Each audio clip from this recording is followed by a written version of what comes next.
दूर किसी जंगल में मिट्टू चिड़ा अपनी माँ टुनटुनी के साथ रहा करता था। मिट्टू चिड़ा अपनी माँ टुनटुनी को बिल्कुल भी पसंद नहीं करता था, क्योंकि टुनटुनी का आधा चेहरा जला हुआ था। इसकी वजह से वह थोड़ी डरावनी दिखती थी। मिट्टू चिड़ा अपनी माँ टुनटुनी के साथ जब भी बाहर जाया करता तो वह कोसों दूर अपनी माँ से दूर रहता था, ताकि लोगों को ये न लगे कि ये चिड़िया इसकी माँ है।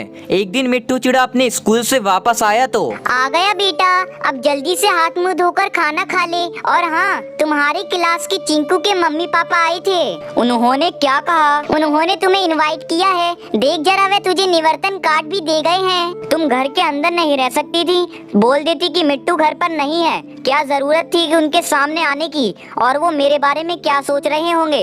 अब वो सोच रहे होंगे कि उसकी माँ का चेहरा इतना डरावना है। मिट्टू चिड़ा वहाँ से गुस्सा होकर चला जाता है। बेचारी टुनटुनी को इस बात पर बहुत ही ज्यादा शर्मिंदगी महसूस होती है और वह फूट फूट कर रोने लगती है। मिट्टू चिड़ा इतना ज्यादा गुस्से में था कि वह अपने दोस्त की बर्थडे पार्टी में भी नहीं गया। इस घटना के कुछ दिनों बाद ही मिट्टू अपना टिफिन बॉक्स स्कूल ले जाना भूल गया। घड़ी में 10 बज चुके थे। मिट्टू अपना टिफिन बॉक्स ले जाना भूल गया है और घड़ी में 10 बज चुके हैं। पता नहीं मेरे बच्चे ने कुछ खाया भी होगा या नहीं, लेकिन अगर मैं टिफिन बॉक्स स्कूल लेकर गई फिर वो दोबारा मेरे से गुस्सा हो जाएगा। टुनटुनी चिड़िया ने अपने आप को घर पर रोकने की बहुत कोशिश की, पर अंत में उसकी ममता जाग उठी और वह टिफिन बॉक्स लेकर मिट्टू के स्कूल चली गई। तभी मिट्टू का गेम्स पीरियड चल रहा था। सारे बच्चे ग्राउंड में ही खेल रहे थे।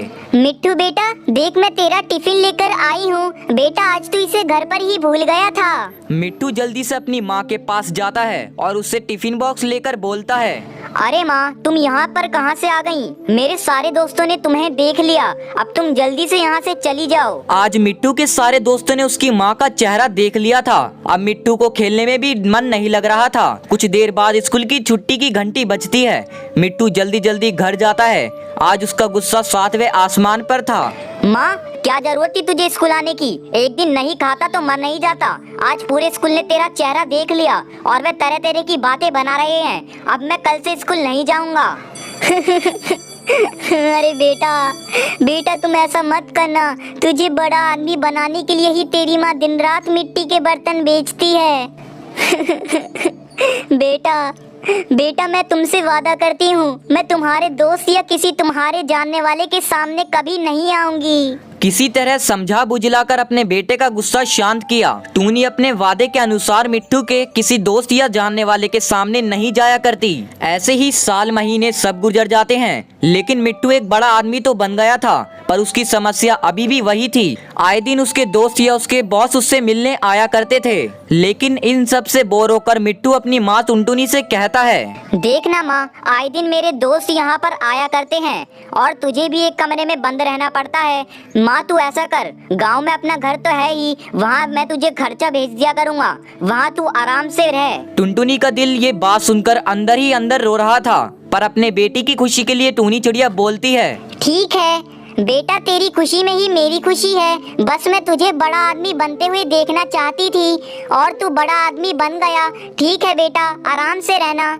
इतना बोलकर टुनटुनी अपने गांव चली गई। इस घटना के कुछ दिनों के बाद गांव से उसको एक चिट्ठी आती है। वह चिट्ठी खोलकर देखता है तो उसकी माँ की मौत की खबर आती है। वह अपनी माँ के अंतिम संस्कार के लिए गांव चले जाता है। गांव पहुंचकर मिट्टू अपनी माँ टूनी के अंतिम संस्कार करता है और अपनी माँ की जलती चिता के सामने कुछ देर बैठ जाता है।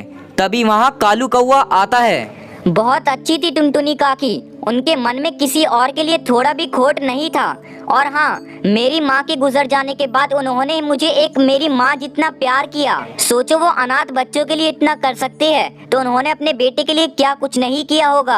आप कहना क्या चाहते हैं? यही कि तुम्हें बचाने के चक्कर में अपना खुद का चेहरा जला लिया और दुनिया की तकलीफ सहती रही। ये सुनकर मिट्टू को बहुत ही जोर का झटका लगा, पर कालू कौवे ने अपना बोलना जारी रखा। तुम 2 साल के थे जब चूल्हे के पास खेलते खेलते आ गए।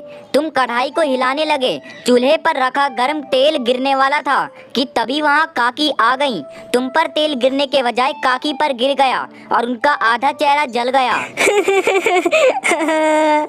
माँ, मैं तुम्हें कभी समझ ही नहीं पाया माँ। मिट्टू तोता ये सब सुनकर फूट फूट के रोने लगता है। अपनी माँ की चिता के बाद वह उसकी समाधि बनाता है, जिस पर वो लिखता है, ये समाधि उस ममता की है जिसके प्यार के सामने दुनिया की सारी दौलत फीकी पड़ जाती है। लेकिन कुछ भाग्य ऐसे भी होते हैं जो इस प्यार को जीवन भर समझ ही नहीं पाते।